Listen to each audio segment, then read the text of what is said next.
One decision that made me proud to be a non-exec was we were looking for a new NED on one of my boards. We needed somebody who had really good digital AI and tech experience.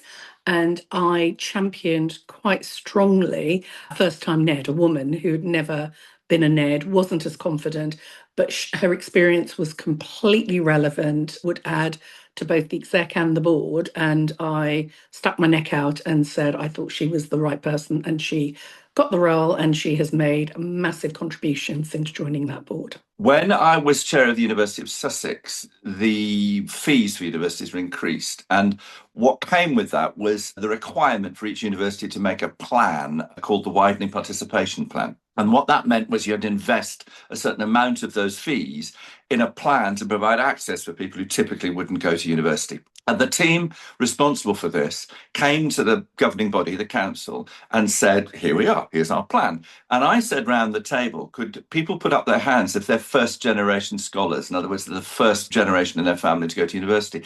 And about 2/3 of the people put their hand up. And I said to the team, right, this is fantastic. Do I have everybody's support? Take this plan away and bring back the best plan, the biggest plan, the most extensive plan that you think we can sustain. And they did. And they came back with a plan that pretty much, well, it probably doubled the amount of money we invested and therefore the amount of people that benefited from it. That was a good moment. I'm proud of sticking to our guns as a board with our pay rise offer when inflation was really high and our budgets were really tight, and we still stuck to our principles as a board of offering fair market pay rises and making sure that we were at least at the median pay point for every role in our organisation, even though that was an expensive decision at the time.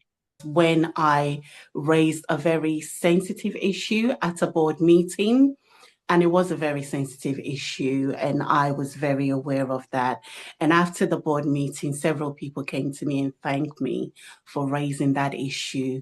And one person mentioned how it actually affects them in their private life. And that was when I decided I would never hold back from raising any issues, no matter how sensitive it is, no matter how uncomfortable it makes me and other people feel.